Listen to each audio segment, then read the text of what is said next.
Did you know that Naruto takes a ton of inspiration from other anime like Hunter x Hunter? Or that Ichiraku Ramen is based on a real place in Japan? As you can tell, I recently dove back into the very first anime that I ever watched and then realized that in retrospect, nothing was how it seemed on the surface and that there was just so many facts, theories, and lore buried deep beneath the surface that I just had to dive down the Naruto iceberg and find out the deepest and darkest secrets of one of my all-time favorite shows. Starting with the student tier above the surface with some facts that you probably know even if you never finished Naruto to begin with. Dragon Ball inspiration. First off, Naruto is heavily inspired by Dragon Ball. And I mean, that's no real surprise since Dragon Ball is kind of like the granddaddy of shonen anyhow. I mean, just look at Naruto himself for starters. He's a hyperactive kid who's dressed in orange and has a massive appetite. Does sound a lot like Goku to me. And then on the other hand, Sasuke is his edgy rival character who typically wears blue. I mean, that's a Vegeta if I have ever seen one, and I only have been getting into Dragon Ball recently, but even still, I recognize that. But Manu, you ask, just what do you think you are, Saiyan? I mean, it's just undisputable that Dragon Ball inspired leagues of different shonen to come after it, and Naruto is one of them. The Naruto movies. Alright, grab your popcorn because we're now heading to the movies. Counting Boruto, Naruto the movie, which has to be one of the worst titles in box office history, Naruto has had 11 feature films. Wait, seriously? 11?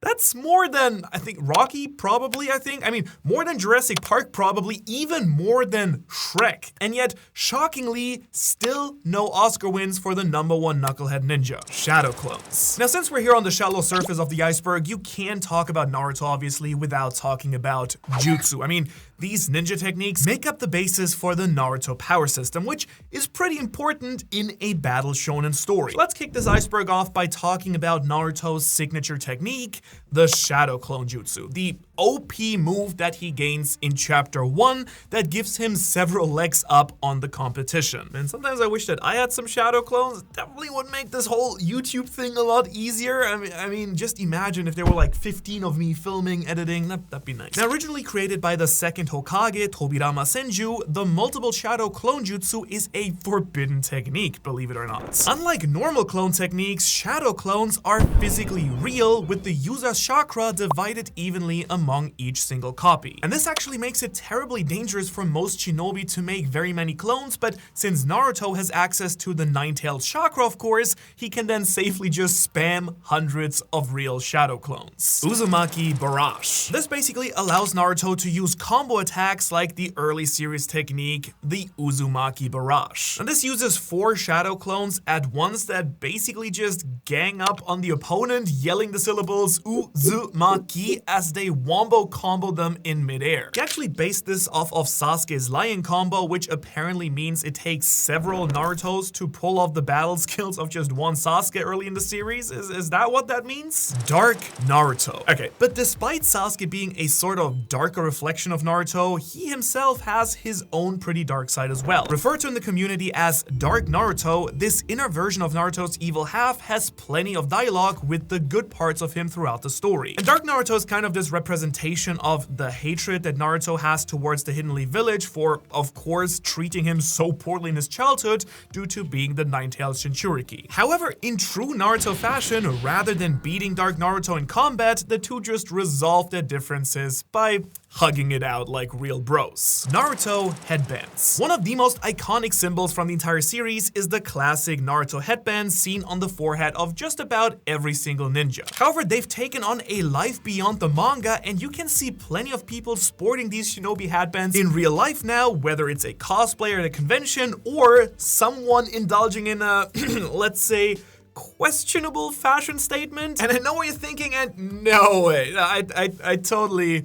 don't have one of these hanging in my closet. Underused Sakura. Alright, you probably know that Sakura gets a lot of hate from the Naruto community. A lot of fans criticize her character as being pretty much totally useless. I mean, she gets very few fights and feats throughout the entire series, being basically the entire time totally overshadowed by Naruto and Sasuke. Now, careful take here, me personally, I think she doesn't deserve as much hate after all. I mean, I think Sakura's actually a pretty great character from a writing perspective, but that doesn't change the fact that even though she's a member of Team 7-2, she gets relegated to the sidelines just way too often. And that is despite the fact that she's actually an incredibly talented ninja, especially when it comes to specializing in healing type jutsu that she has learned from Tsunade. Interestingly enough, many fans originally believed that she was supposed to be a genjutsu specialist thanks to some focus early on in the series given to her extreme intelligence and chakra control that was just superior to the likes of Naruto and even Sasuke. However, she only really got to show off her genjutsu skills a couple of times throughout the series and became a medical ninja instead. Eye surgery. And speaking of medical procedures, I do have a couple of questions about Naruto's magical eyeballs and how exactly all that craziness works. I mean,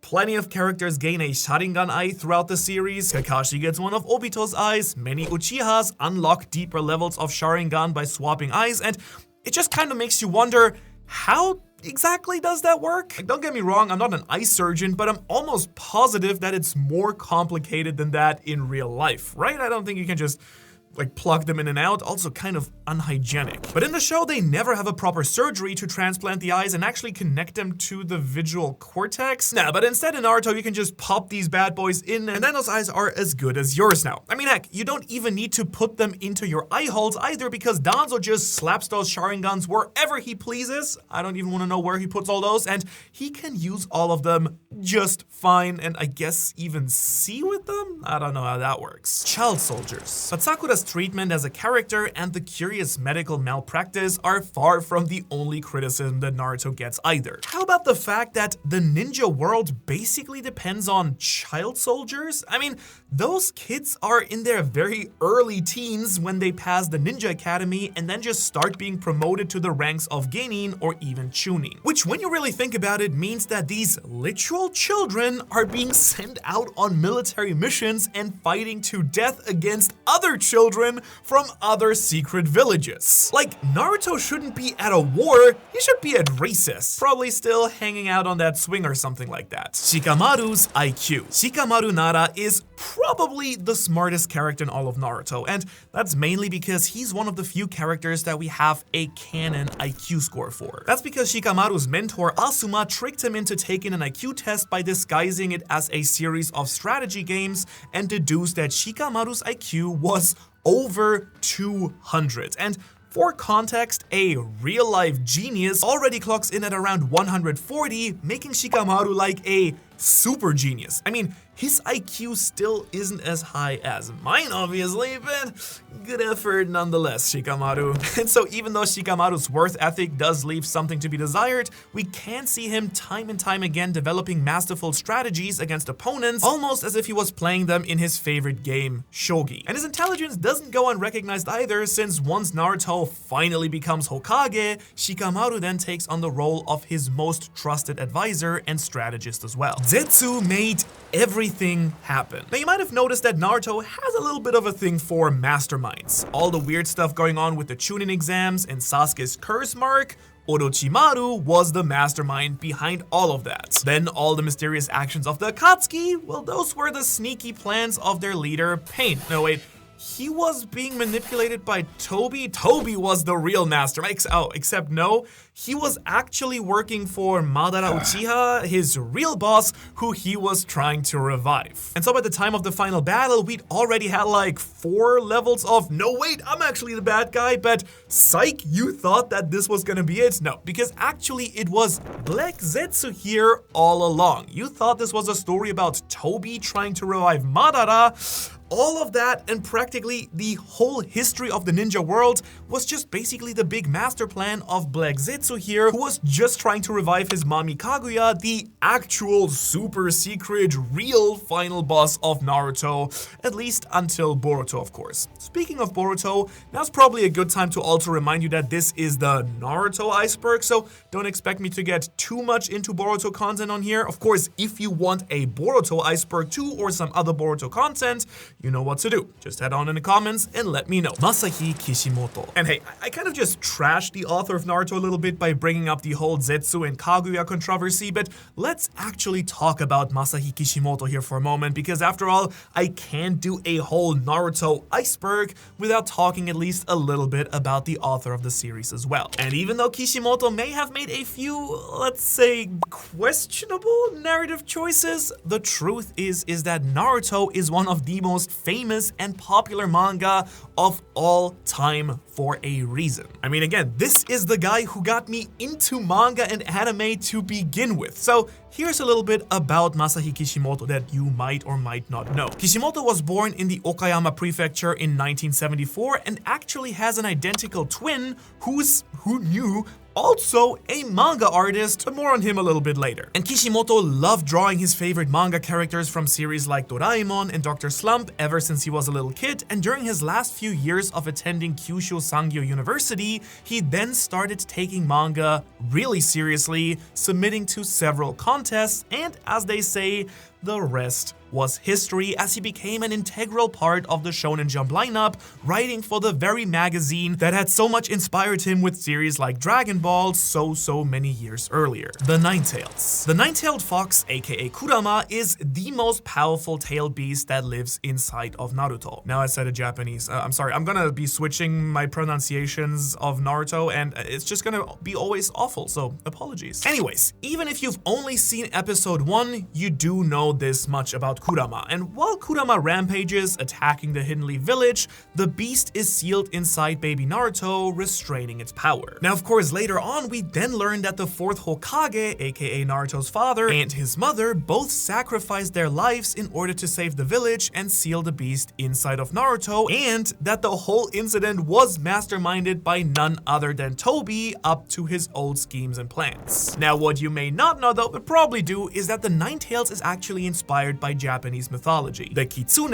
is a yokai, a supernatural creature known for its ability to transform into a human to play tricks on unsuspecting victims. But the image of the nine-tailed fox definitely isn't limited to Naruto, because if you've consumed a decent amount of Japanese media at all, you've probably run into other ones, whether it's the Pokemon Ninetales, the Kitsune Devil Fruit in One Piece, or the appearance in franchises like Yokai Watch, Inuyasha, and so many more. I mean, I should know after all, because it is basically the mascot of my other YouTube channel, the Naruto run. Okay, everyone, I'm just gonna go ahead and admit it, and if you're brave enough, you'll admit it too. Yes, I did run around on the playground as a kid doing the Naruto run. We all did, I hope. And I don't have the scientific backing for this, but I do swear that it totally did make me actually faster, like at least 2 or 3 times faster than a normal run, since I wasn't wasting all my energy moving my arms. For real though, do the shinobi run like this to reduce drag? Does it simply save the animators time and money to not draw the arms in different positions?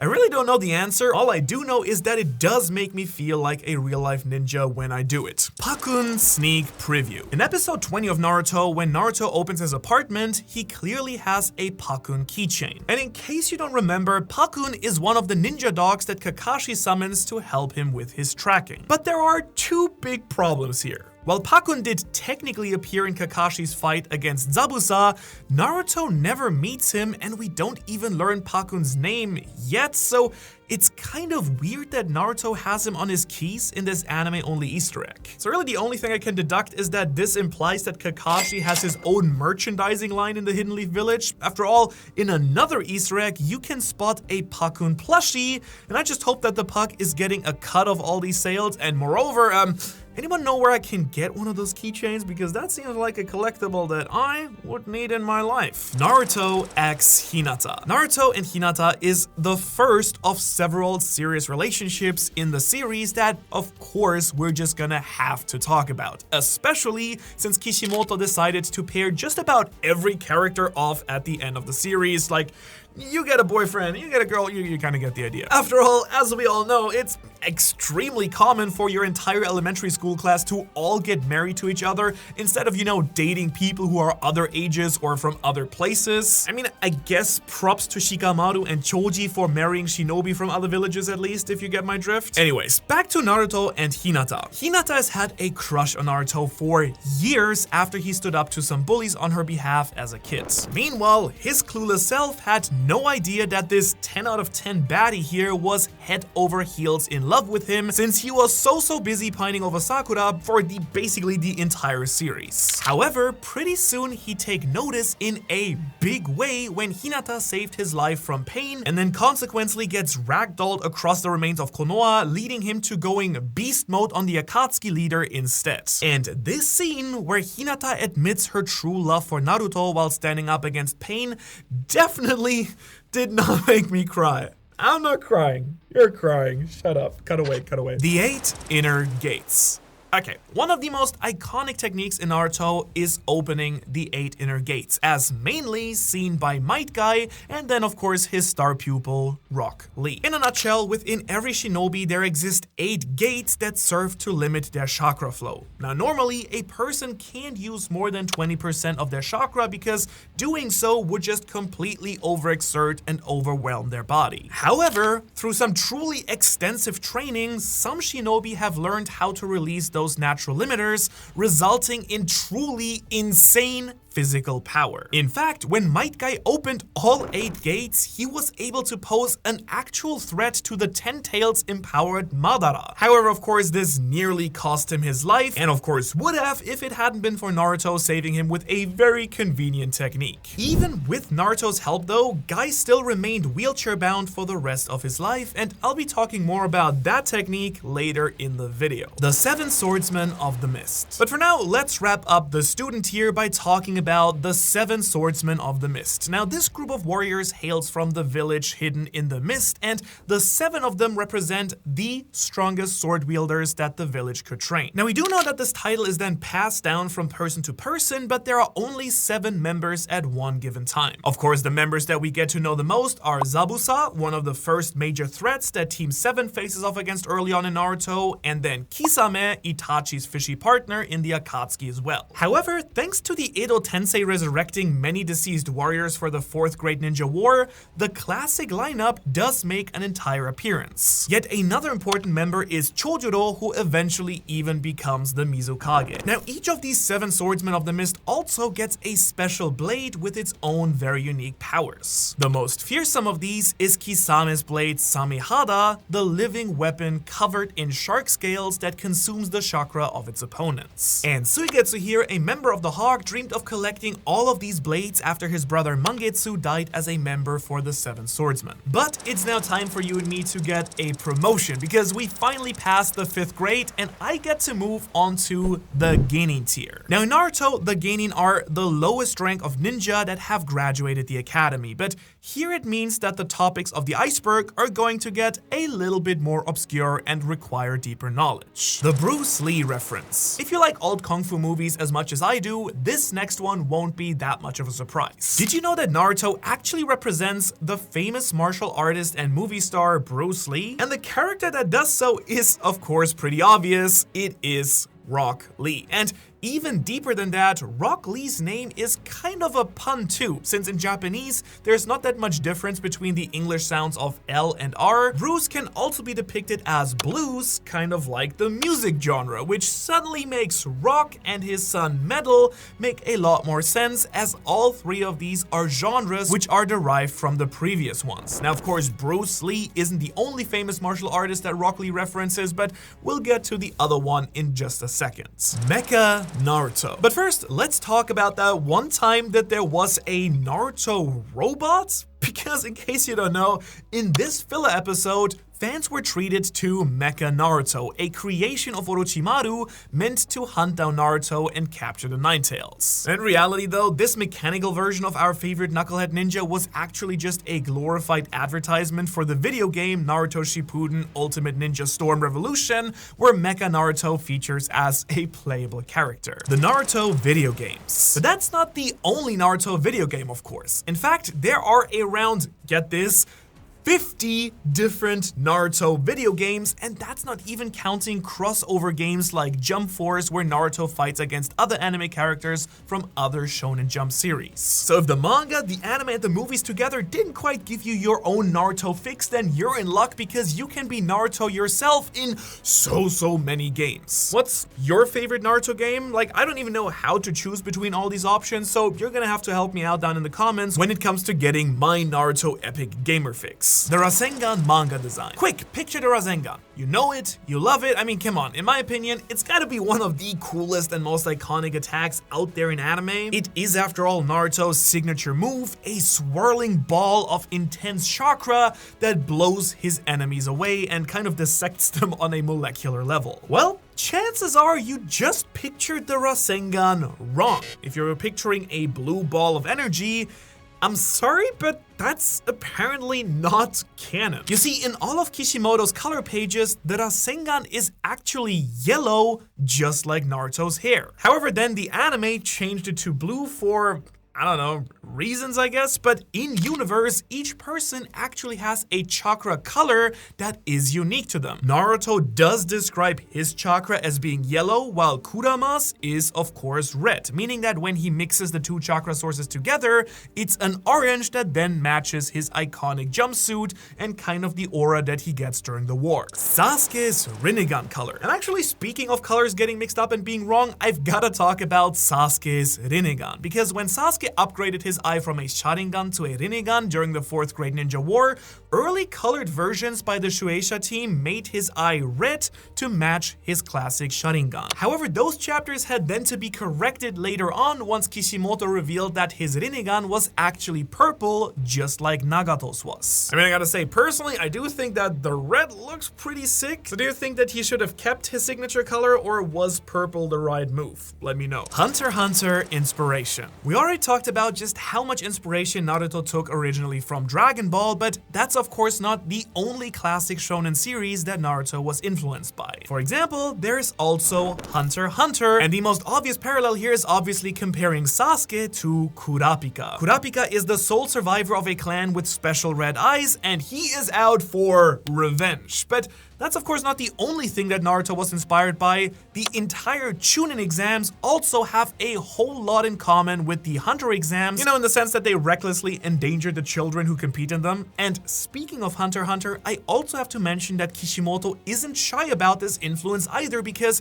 he keeps volumes of Hunter x Hunter in his office for visual reference, and has also mentioned that Sasuke's dark and edgy appearance takes inspiration from Hiei from Togashi's other popular series, Yu Yu Hakusho. Teochi. It was only a matter of time before I had to bring up the ultimate Naruto character though, because every real fan knows that this mysterious character is secretly the strongest in the entire Naruto universe. His name is Teochi, but you probably know him better as Ramen Guy. Not related to Might Guy, of course, but for real though, Teochi is a legend. I still remember how many fan theories there were back in the day speculating that Toby was actually gonna be this dude before we eventually learned the truth behind his actual identity, but in the end, Teochi didn't really amount to much more than an actual decent ramen chef, but hey, a man can dream. Can't he? The Tale of the Bamboo Cutter. At the end of Naruto Shippuden, when Kaguya shows up to ruin Madara and everyone else's day,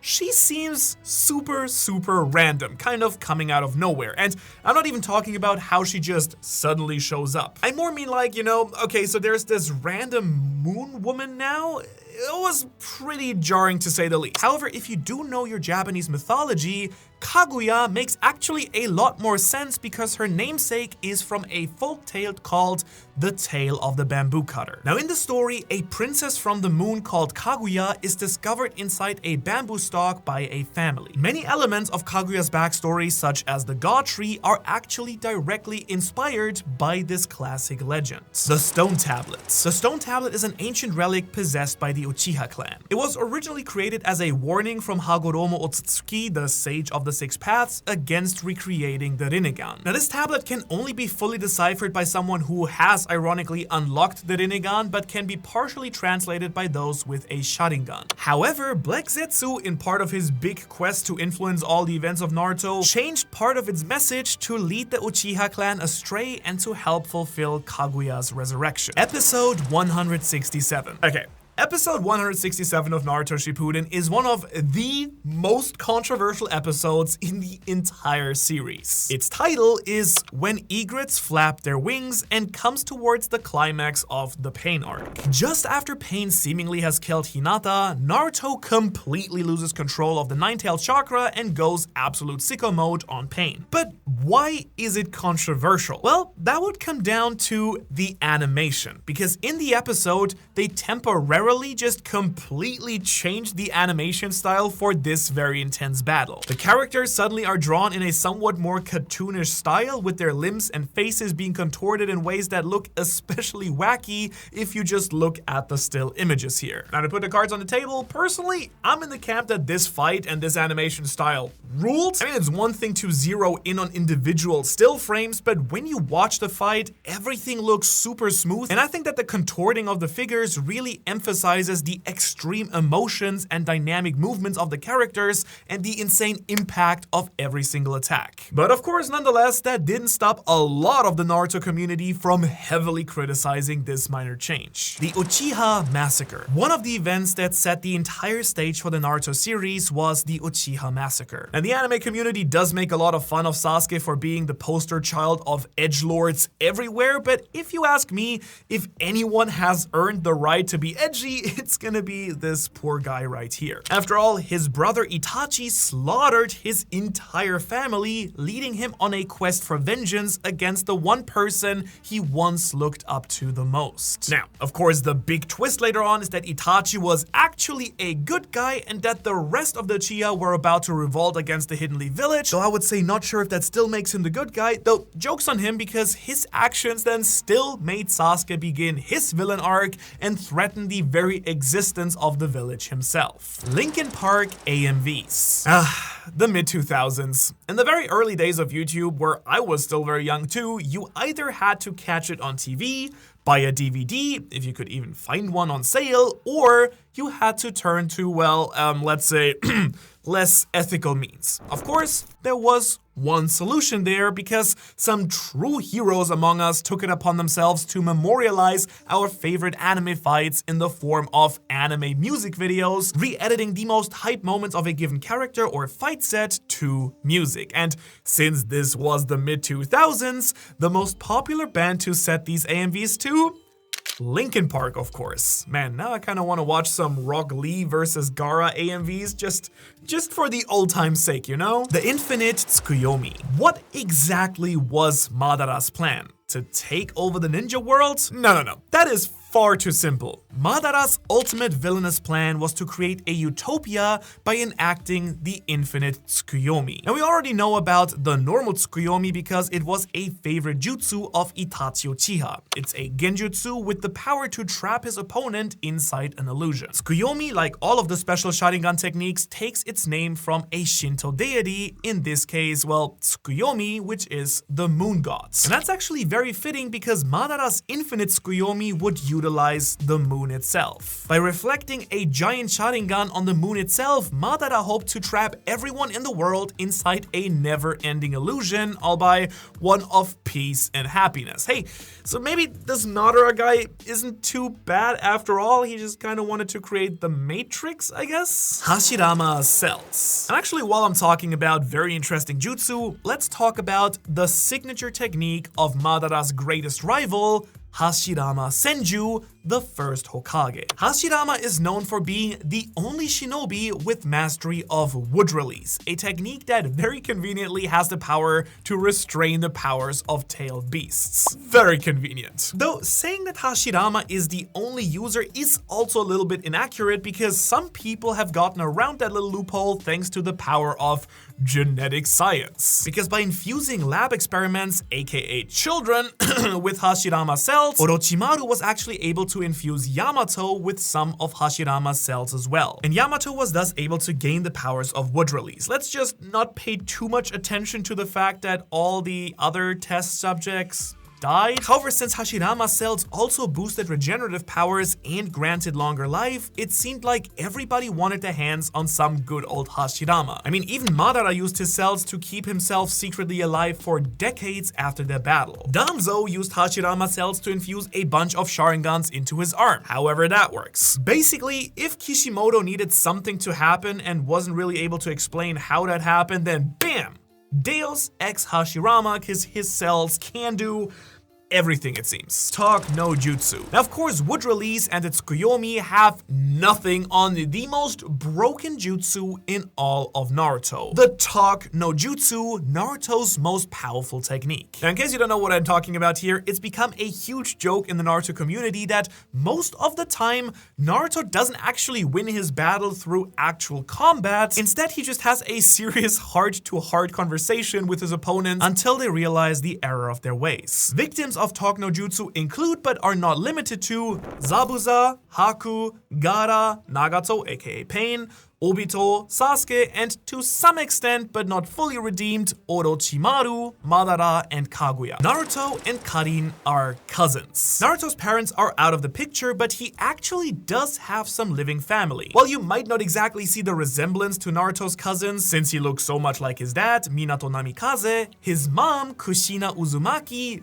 definitely looks like the other well-known members of the Uzumaki family. Notably, this includes Naruto's distant cousin Karin, the redhead who is down bad for Sasuke and joins him in Hawk. However, another Uzumaki is actually Nagato, also known as Pain. Naruto has a massive battle against this leader of the Akatsuki and never even knew that it was kind of a weird family reunion. Potion Punch. Rock Lee's second coolest special technique next to his opening his chakra gates is his drunken fist technique. Because once Rock Lee gets lost in the sauce, so to speak, he uses this classic martial arts style that mirrors the unpredictable movements of a drunk person to send their opponents off balance. Now, the idea of the drunken master was especially made famous by the movie of the same name, starring Jackie Chan, so it seems like Rock Lee isn't only getting inspiration from Bruce Lee. This man is just a born movie star. Now, what you might not know though is that some of the original English dubs changed the name of the drunken fist. After all, you couldn't just be encouraging young impressionable children to drink booze and fight each other, so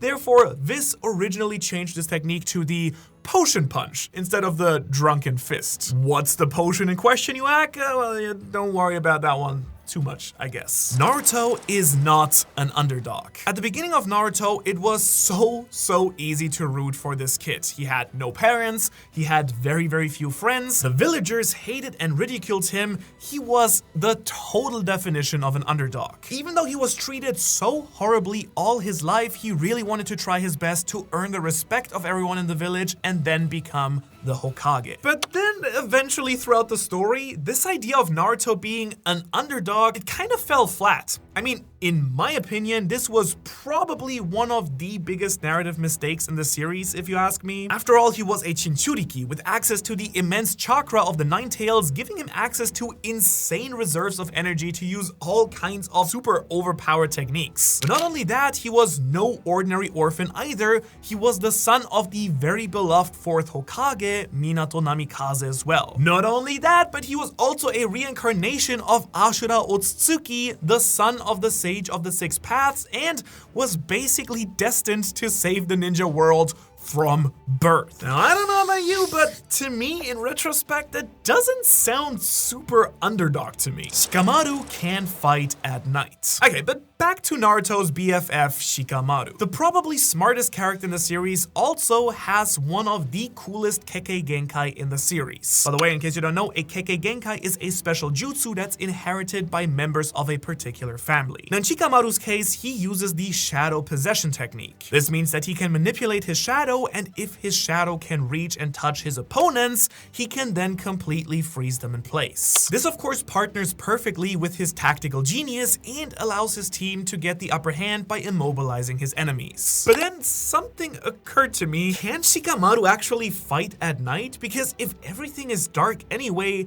can he even use his shadow manipulation? Or Is he like super overpowered because everything is shadows now? So please, Kishimoto, you've gotta have an answer for this because it's kind of been driving me insane ever since it popped into my head. Naruto invented dabbing. One very enduring Naruto meme is the idea that the Naruto series invented dabbing. Now, for those of you cool kids who weren't on the internet in 2015, the dab is a dance move that looks a little bit like this. However, that was terrible. However, two clips, one from Naruto himself, in which he seems to strike the pose while doing a cool ninja move, plus one of a puppet from the village hidden in the sand, suggest that Naruto may have popularized this famous pose to begin with. Though, I gotta say, the evidence for this is pretty lacking because you can actually find examples of characters striking this pose from a ton of different series and ton of different sources. But hey, one can dream, I guess. So much filler. In the original Naruto series, 93 out of the 220 episodes were filler, which comes out to 42%. In Naruto Shippuden, about 203 of the 500 episodes are filler, or 38%. Now, for those of you who don't know, a filler episode in anime is an episode that makes up its own original non-canon content instead of drawing from the manga original source material. Now, these are usually created because the anime is at risk of catching up to the series, the manga, and running out of material to adapt, so instead they'll create an extra little arc or filler content while the manga gets ahead. However, the proportion of filler in Naruto is truly outrageous, with almost half of all episodes being non-canon content. Now sure, it does help the pacing a lot on the canon episodes, but if you ask me, that is just way too much filler, man. Naruto x Sakura. Before it was solidified that Naruto would end up with Hinata and Sasuke would end up with Sakura, many shippers actually paired Naruto and Sakura together instead. One of those shippers? Kishimoto's own wife. I mean, it does kind of make sense. They're the two main characters who don't turn evil. Naruto, of course, always has had a big crush on Sakura, who at first is just completely dismissive of him, but over the course of the series learns to care deeply for him as a friend and comrade. And while I'm really happy that Naruto ended up with Hinata, I'm kind of bummed that Sakura actually ended up with Sasuke. I mean, the man literally tried to kill her. He's an absentee father who barely ever sees his own wife, so it's kind of icky, to be honest. Like, Sakura deserves a better man for real, even if it's not Naruto. Up next though, it's now time for us to pass the Chunin exams and head on to the next level. The written test, not a problem. Scary Forest, I can handle that. 1v1 tournaments, come on, I got this. Time for the Chunin tier. Naruto one-shot. The original Naruto one-shot before Shonen Jump actually officially picked up the series has some pretty striking differences from the series we all know and love today. Some of these differences? Well, in the original Naruto concept, Naruto's father wasn't Minato, it was a fox demon. Naruto also himself transforms into a miniature fox demon instead of just having Kuruma inside of him. Sasuke and Sakura are nowhere to be found yet, and OG Naruto also has a lot of guns in it instead of shuriken and kunai. And honestly, I think it would have been pretty wild to see what the story would have ended up like if Kishimoto had kept some of these original ideas. Naruto has half of Kurama. And actually, since we're speaking of the fox demon that lives inside of Naruto, one of the things that's mind-blowing to think about in the series is that despite Naruto's immense power that comes from the nine-tailed chakra, Naruto actually only has half of Kurama inside of him. You see, when Minato sealed the nine-tails into Naruto using the Reaper Death Seal, he actually split the enormous chakra in half, embedding the yang half into Naruto and the yin half into himself to take with him into Death's stomach, which is why Naruto is able to get such a power-up in the 4th grade ninja war once the nine-tails is made whole again. The Akatsuki rings. There are a lot of really iconic features to the Akatsuki group. The red cloud pattern is one of the most recognizable symbols in Naruto, probably even more representative of the series than the hidden leaf symbol itself, funnily enough. But one feature you might have overlooked or forgotten about the Akatsuki members is their bling, because each member of the Akatsuki wears a ring that signifies their membership in the organization. However, what you probably don't know is that the color, the writing on the ring, and even which finger they wear it on all have different meanings to them. For example, Pain's ring has the kanji for Rei, or 0, symbolizing himself as the starting point for the Akatsuki. Not that I have the full set of rings in my extensive Naruto merch collection or anything. Yin-Yang release. Alright, time for some chakra 101. I've already talked a bit about yin-yang release, so let's go over chakra natures in a little bit more detail. There are 5 basic chakra natures that follow the elements: fire, water, earth, wind, and lightning. However, the yin and yang natures are even more fundamental and powerful than these. Yin release affects spiritual energy, while yang deals with physical energy. And by combining these two, you can use yin-yang release for some truly astounding effects and moves. The Sage of the Six Paths, for instance, uses this type of release to create the tailed beast in the first place. Naruto was able to use yin-yang release to perform amazing feats of healing, saving Might Guy's life after he released the 8 gates, or restoring Kakashi's eye and resuscitating Obito. The Toby is Yamato theory. Listen, when you have a mysterious masked character, it's only natural to guess who's gonna be behind the mask. I mean, sure, Toby wasn't actually Ramen Guy, so before we learned the truth that he was Obito Uchiha,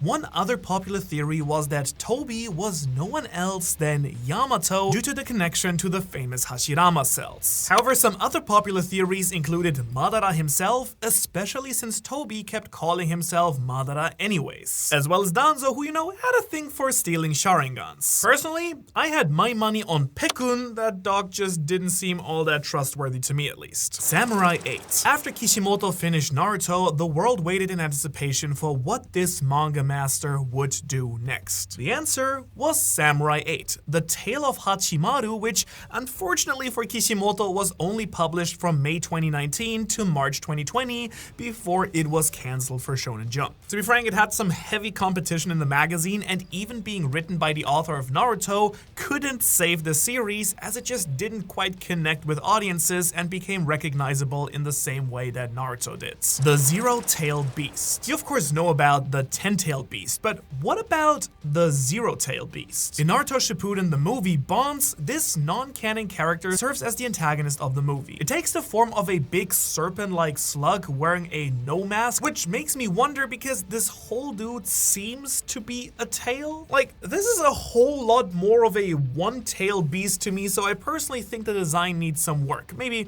you know, just have the head. Hidan is alive. Okay, Hidan is one of the most difficult opponents in the Akatsuki, mainly because he is immortal. That's not exactly easy to kill a shinobi who can't be killed. However, after Shikamaru decapitates him and buries his head, Hidan is no longer able to fight. However, it's actually heavily theorized that Hidan's head is actually still alive down there, because when the deceased Akatsuki members are resurrected with the Edo Tensei, Kakazu notices that Hidan is not present and speculates that this is because he is, well, still alive. So someday, 100 years in the future, a gardener is probably in for a real surprise when they found this powerful ninja's head hanging out down there. Edo Tensei. And speaking of the Edo Tensei, this is a technique that we see several times throughout the series. This jutsu was actually created by the second Hokage, Tobirama Senju, and allows the user to resurrect a deceased person with the condition of sacrificing a living person and using a sample of the DNA of the resurrected person as well. The first time we ever get to see this jutsu is when Orochimaru uses it to make the first 2 Hokage fight against the third.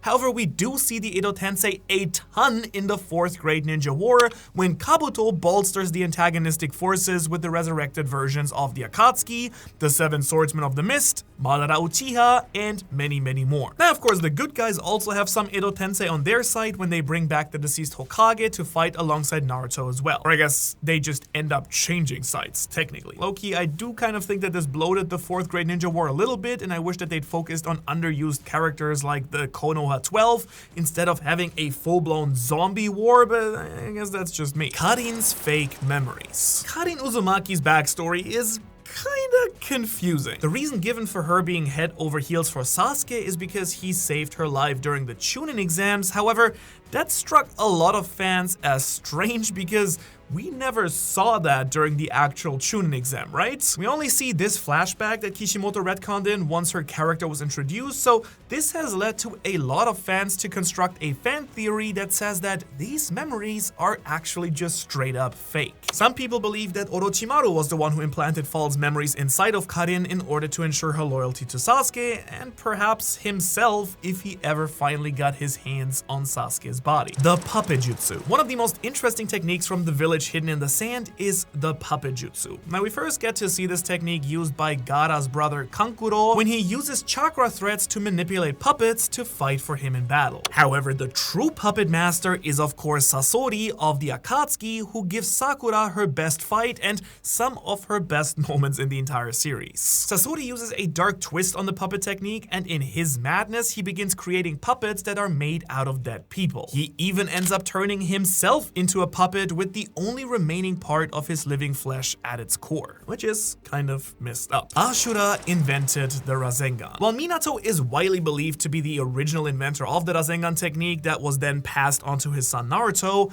some fans do believe it was actually Ashura Otsutsuki, the son of the Sage of the Six Paths, who would eventually be reincarnated into Naruto. Because in the Kaguya flashback, we do see Ashura use a similar chakra ball technique that definitely does have a strong resemblance to the Rasengan. Now, the unfortunate side of this though is that this technique was actually only featured in the anime and wasn't canon in the manga, so for now, Minato still stands as the official Rasengan's inventor. Zetsu origin theories. One of the most popular topics for Naruto fan theories is people trying to figure out the origins of Zetsu. With White Zetsu, the answer is pretty obvious because we do see Madara straight up creating them. The White Zetsus are the remains of people who were caught in Kaguya's infinite Tsukuyomi illusions in the God Tree, but infused with Hashirama's cells by Madara, giving them control over the rare wood release jutsu. Now, Black Zetsu, on the other hand, is a bit more mysterious. We do know that he's the embodiment of Kaguya's will, enacting a long con to get her resurrected, but what's more unclear is how he was originally actually created. And there are plenty of theories out there for this unexplained phenomenon. Did Kaguya use yin-yang release to create him, or is there another jutsu that's yet to be explained? Personally, I have no idea, man. Kishimoto, I do need some answers on that one. Tenten is Metal's mother. Okay, time for a really rare Boruto entry on this list, because most of the Boruto cast are the children of established characters from Naruto. Of course, we do know that Boruto is the son of Naruto and Hinata. Similarly, Sarada is the daughter of Sasuke and Sakura. However, there's one big mystery on the rooster here. Rock Lee's son, Metal. Now, while most of the Boruto cast has two known parents, Rock Lee is single dadding it up pretty much, so who could be Metal's mom? Well, many fans have speculated that it's actually Tenten. A lot of people have shipped Rock Lee and Tenten together anyway, so the theory goes that they did have a relationship long enough to have a child together, but they then got divorced. Others speculate that she was just a surrogate mother for Rock Lee who wanted to be a father but didn't want to have a romantic partner. The world may never know, but we're still gonna keep wondering. Itachi was originally a bad guy. One of the reasons that is most interesting about Naruto to me is that it's sometimes really hard to tell what was in Kishimoto's original plan for the story and what he then kind of just made up or changed as he went along and wrote it. Everybody knows, of course, that Itachi Uchiha ended up secretly being a good guy all along. He was kind of this double agent, secretly still working for the good of the Hidden Leaf Village, despite making himself appear as an evil member of the Akatsuki. However, one quite popular fan theory suggests that this might have actually been a retcon, with Kishimoto then deciding Itachi's true nature way later into the series. According to this idea, Itachi was actually intended to be a bad guy at the start, before Kishimoto then changed his mind, which would explain him seemingly being very loyal to the Akatsuki and, you know, the entire slaughtering his entire clan thing. Itachi, #1 boyfriend. So one thing is for sure about Itachi, he is the Naruto world's #1 boyfriend. Well, kinda anyways. Whereas most of the Uchiha clan died a painful death at Itachi's hands, he reserved a different fate for his love interest, Izumi. Izumi had already learned the truth behind Itachi's massacre, but instead of killing her in the same way as the other Uchiha, he trapped her inside a genjutsu illusion. Inside this illusion, she was then able to live out a long and happy life together with Itachi, having children and even growing old together. I mean, sure, Itachi did still kill her, but at least he gave her a painless and happy death instead of brutally murdering her in cold blood like the rest of his family.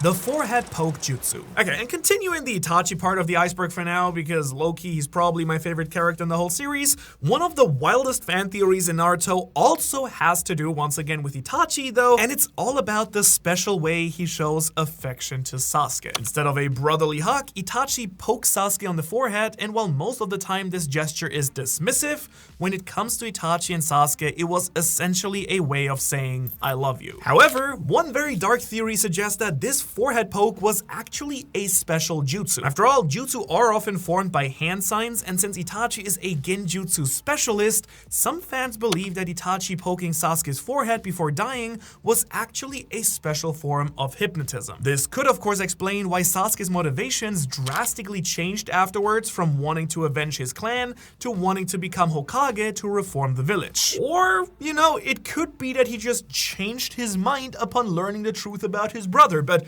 who's to say? Madara 1. But now we head from one Uchiha to another for a Madara theory. Now this one also deals with the illusionary genjutsu, the Tsukuyomi. And yep, this fan theory just straight up suggests that in the 4th Great Ninja War, Madara was actually the winner. In reality, Madara was able to enact the infinite Tsukuyomi, and all of the story events that occur after that are just straight up an illusion. That explains why Naruto gets his happy ending of becoming the Hokage and everyone lives happily ever after. According to this theory, all of Boruto is nothing more than a dream. Now, do I believe this theory? No. Do I think it's maybe the world's first example of a fan theory that says it was a dream the whole time all along that's actually not bad?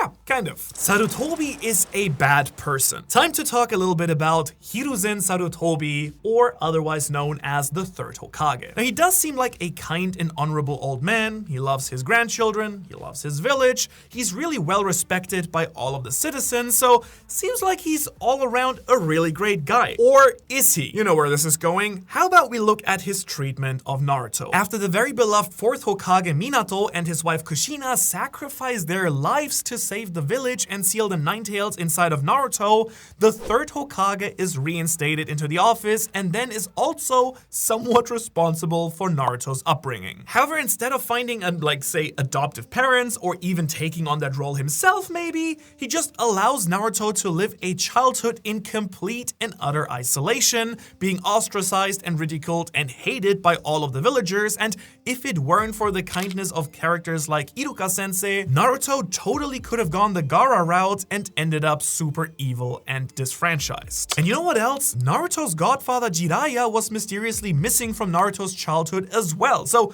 the Hidden Leaf village could maybe focus a little bit less on ninjutsu and a little bit more on being halfway decent role models and caretakers. Naruto x Sasuke. Alright, I've talked about Naruto and Hinata as well as Naruto and Sakura, but it was inevitable. Obviously, I have to talk about the internet's favorite Naruto ship as well, Naruto x Sasuke. Now, in my extensive research on this topic, I've discovered that the fanfiction website Wattpad currently has over, and I'm not making this up, 500 Sasunaru stories, so the internet definitely loves to imagine those two rivals being romantically involved, and I guess it makes sense since they did canonically kiss that one time, so maybe it wasn't such an accident after all. Who knows? So wow, with this last one, I'm really starting to feel a promotion coming on. I think we've just ascended beyond the level of a chunin and evolved into a jonin. Time for the jonin tier, where the theories and lore are gonna get way crazier. 0 Parts Hunter. Starting with Masahi Kishimoto's twin brother, Seishi Kishimoto. Now they're actually identical in more than just their looks because, as I mentioned before, Seishi Kishimoto is also a manga.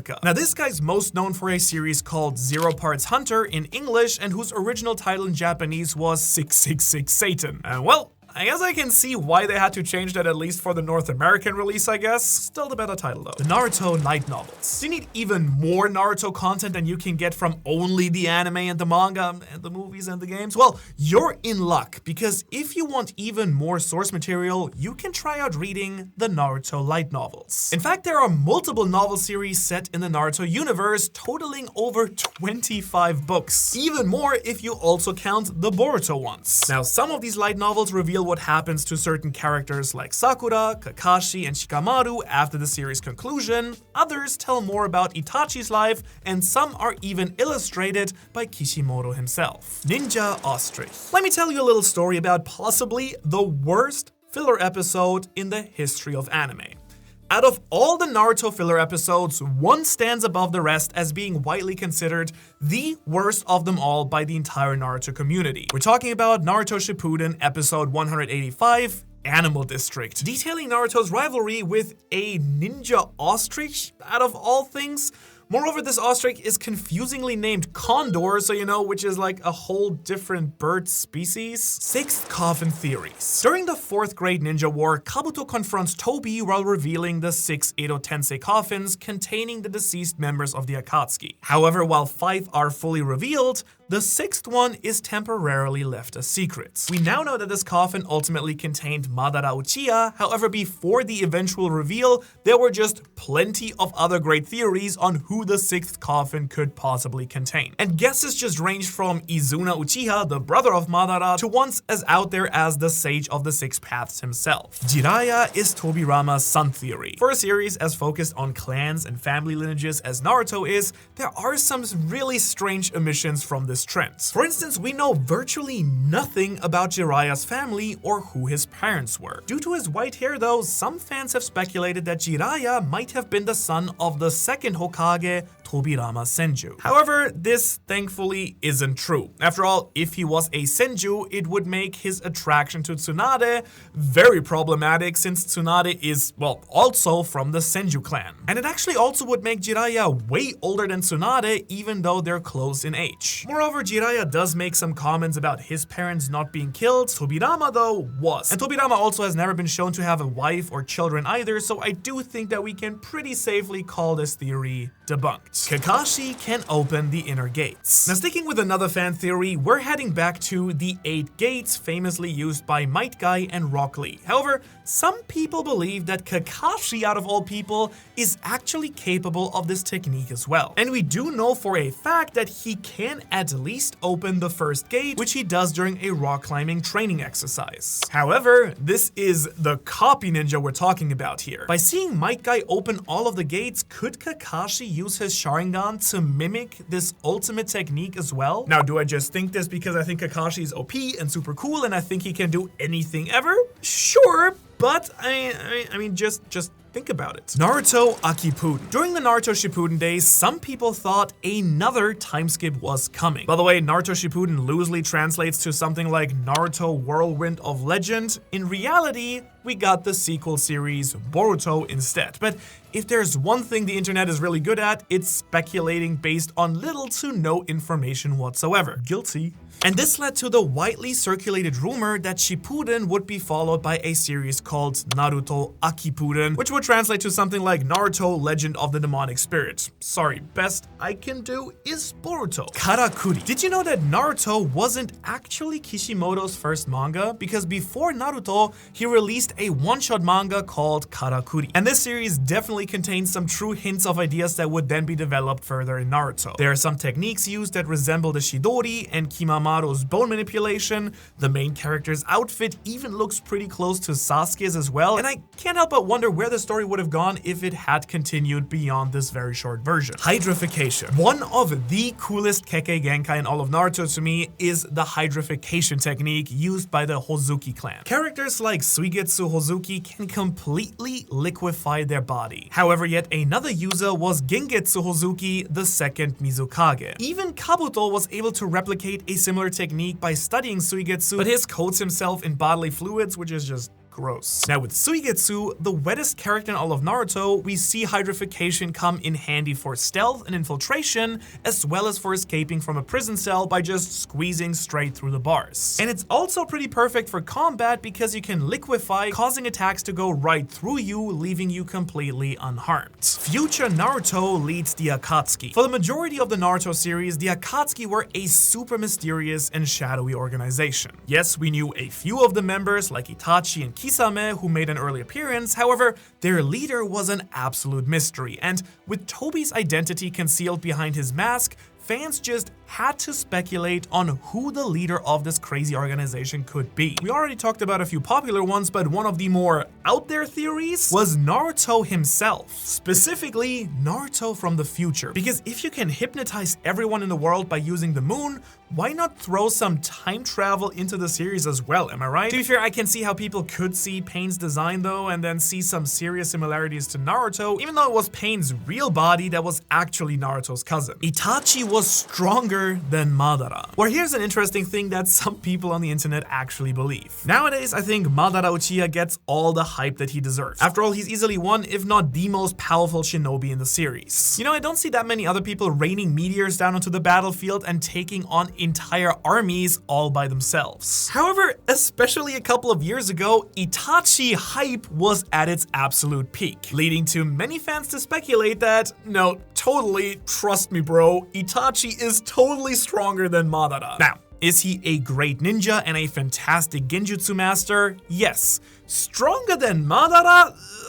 I'm personally not seeing it. Itachi fanboy that I am, he is not stepping up to Madara here and getting out of there. Izanagi. Now that we're all the way down here in the Jonin tier, I got to talk about one of the most broken abilities ever. And of course, it's yet another Sharingan ability, and like all the others, it is named after a Shinto deity. Amaterasu and the Susanoo are really awesome, but this time I'm talking about the Izanagi. Now this technique takes the Sharingan's ability to cast illusions to just the next level by casting that illusion onto reality itself. In other words, the user literally alters reality in order to escape death. However, with this absolutely insane power comes a big cost. A user of Izanagi will permanently lose sight in their Sharingan after using that technique. Probably the most memorable example of this technique is when Danzo absolutely spams it with his armful of Sharingans in his fight against Sasuke. Konoha High School. Ever wonder how it's weird that formal education in the Naruto world ends after middle school? Well, thankfully, some very creative and inquisitive fans have taken it upon themselves to give our favorite Naruto characters a high school education. Konoha High School is a fanfiction comic that first appeared on the DeviantArt website and features the Konoha 12 taking lessons from teachers like Iruka Sensei and Kakashi, with Tsunade as their principal. And nope, I totally didn't binge read this entire thing in preparation for this video. That would be ridiculous. What happened to the Senju clan? Here's yet another thing that's kinda weird to think about. The Senju clan. I mean, the first two Hokage were the brothers Hashirama and Tobirama from this clan. However, in the current day, no Konoha villagers bear this name anymore. In fact, we only know of one relative as well, Tsunade, who is Hashirama's granddaughter. But while we know exactly how the Uchiha clan was wiped out, what happened to lead to the extinction of maybe the most powerful and significant clan in the Hidden Leaf village? The Otsutsuki Space Empire. Surprise! You didn't expect this ninja show to be a full-fledged sci-fi story, but here we are. Because with the reveal of Kaguya, the extraterrestrial, interdimensional final villain of Naruto, it turns out that Chakra was, well, aliens all along. Not only that, but we learn a whole lot more about the Otsutsuki in Boruto as well, meeting other members of their clan and about how they've always scoured across dimensions looking for planets to consume with their god trees. And I will not rest until I see Boruto and his daddy go to space and take the fight to those people instead. Undefeated Shino. I think at this point we all know that Naruto is full of super overpowered characters. Madara Uchiha,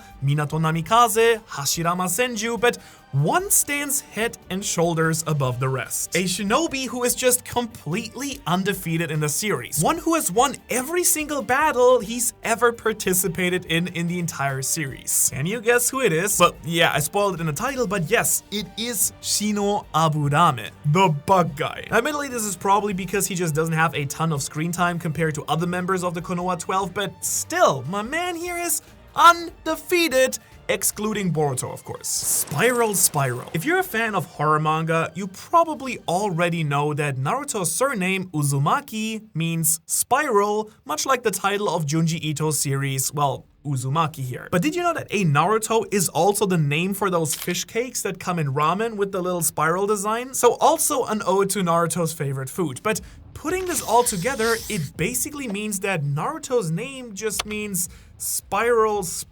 So nobody let the anti-spiral from Gurren Lagann find out about that, because, I mean, they'd have a real bone to pick with this dude. So for all the writers out there who are super stuck on what to name their characters, I guess the lesson here is just don't worry about it too much. Goggles are really hard to draw. If you remember the very beginning of Naruto, you'll remember maybe that Naruto used to sport a cool pair of goggles. In a way, they were his original signature accessory, always on his forehead. However, not too far into the series, they were then replaced with the iconic Naruto headbands. And this is probably a good thing because, as I discussed before, those headbands became one of the most famous images from the entire manga altogether. But the real reason for Naruto ditching his eyewear wasn't because Kishimoto thought the headband would be cooler or just a logical progression in the story.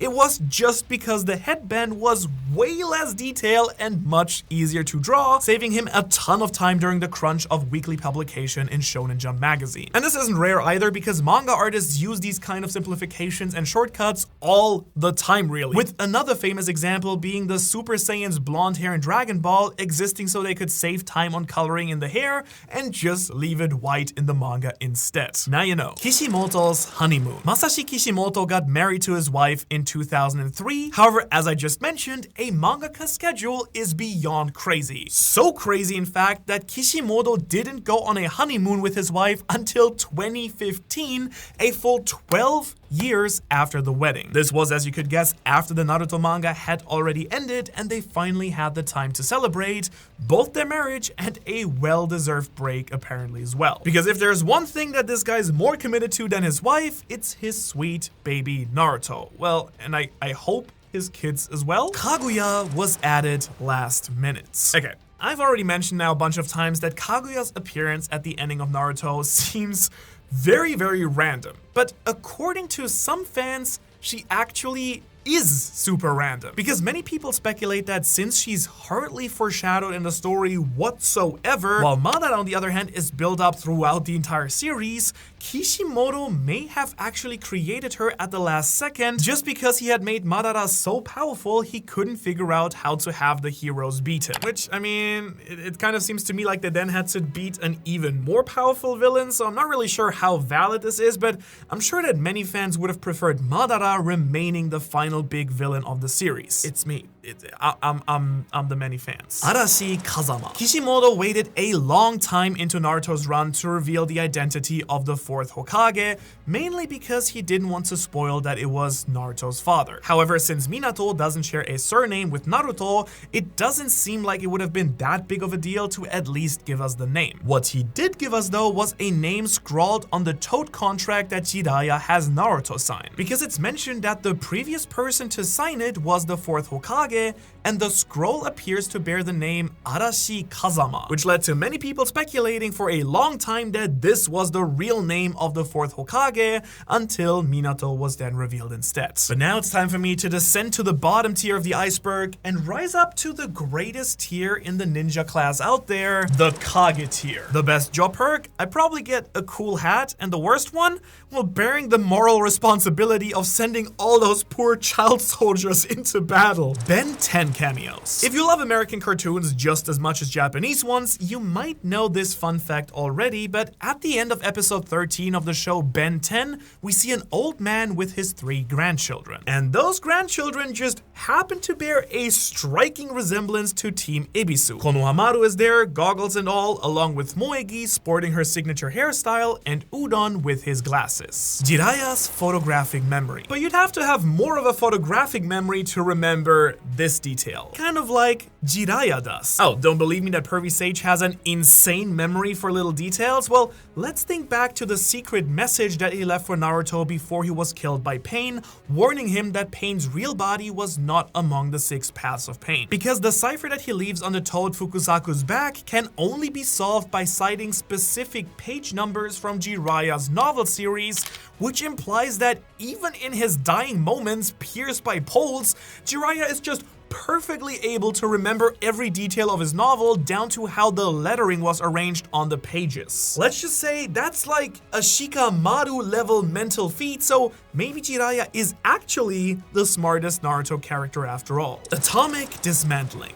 Yes. Finally, time to talk about one of the most OP and crazy jutsu in the entire series, the particle-style atomic dismantling jutsu that's the speciality of the Tsuchikage Onoki. This jutsu functions at the molecular level, obliterating anything caught within its cube shape, making it nearly impossible to defend against with conventional means. This thing can even destroy chakra-based defenses like Madara Susano. If I could have any single Naruto jutsu, it honestly would probably be this one. You know, since I like to think of myself as an unstoppable destructive force of nature. The Tailed Beast Bomb. But does atomic dismantling have as much raw power as this next technique? Because the Tailed Beast Bomb or Tailed Beast Ball is a Tailed Beast's ultimate technique and can also be utilized by a Jinchuriki who has transformed into the Tailed Beast mode. That was a lot of Tailed Beast in one sentence. Now the Tailed Beast uses a super condensed portion of their own chakra to inflict mass destruction upon their opponents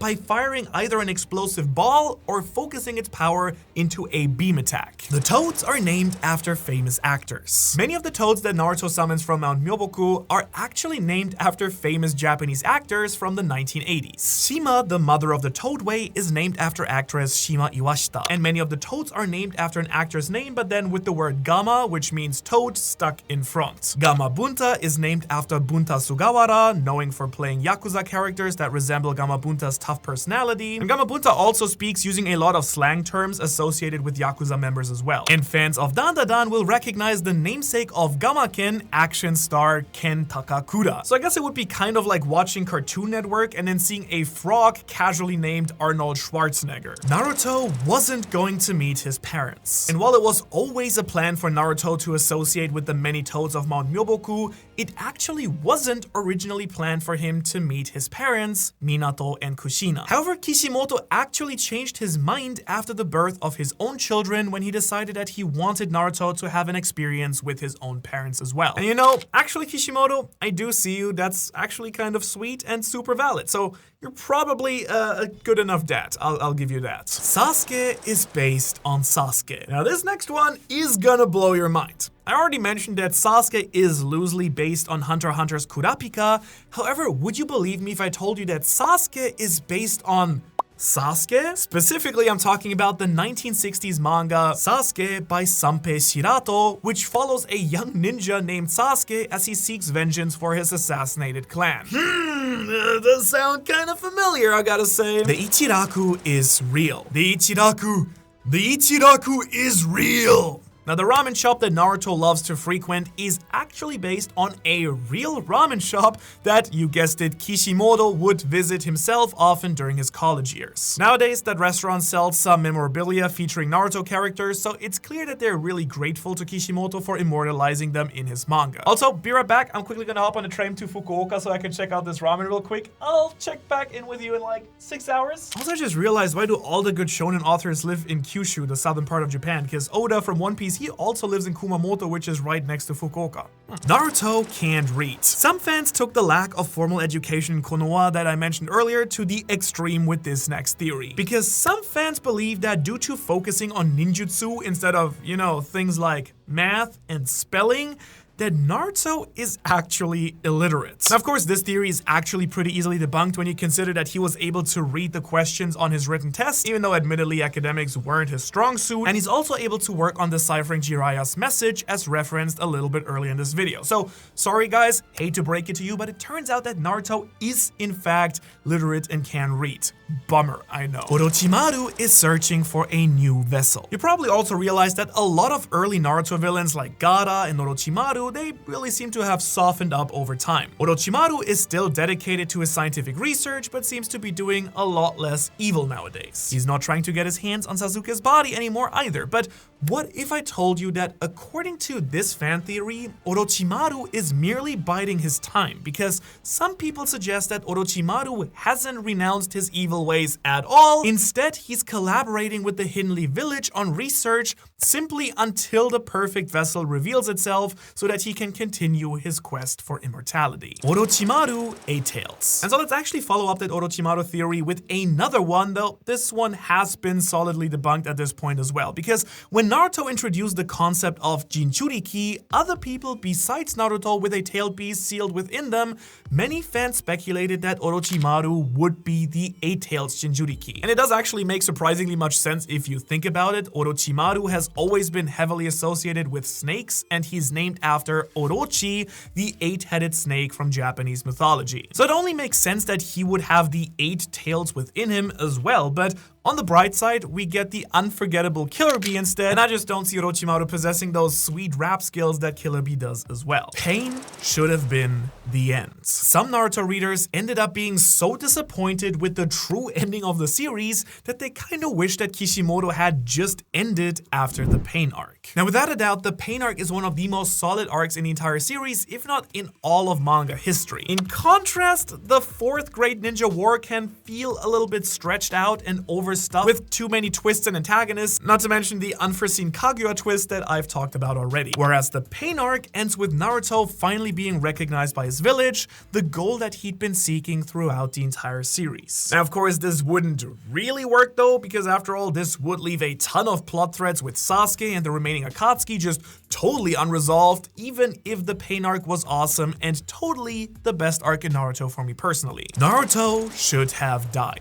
But turns out that that's not the only very controversial opinion about Naruto's ending, because some people think that Naruto literally should have ended. Not just the series, but the character himself. Now, the idea here is that Naruto would have made a heroic sacrifice for the sake of the village in order to bring down Madara or Kaguya, possibly with Sasuke redeeming himself and becoming Hokage in Naruto's stead. And I gotta say, I'm really not sure about that one though. I personally like that Naruto was able to achieve his dream of becoming Hokage and, you know, see him start a family and stuff, so I'll reject that one. Uchiha survivors. As every Naruto fan knows by now, the entire Uchiha clan besides Sasuke, Itachi, and Obito was completely wiped out before the series ever started. However, a couple of times throughout the series, the animators must have slipped up a little bit when drawing background characters, because just every so often, you can see a random villager sporting the Uchiha crest on a piece of clothing. So either a few survivors slipped through the cracks, or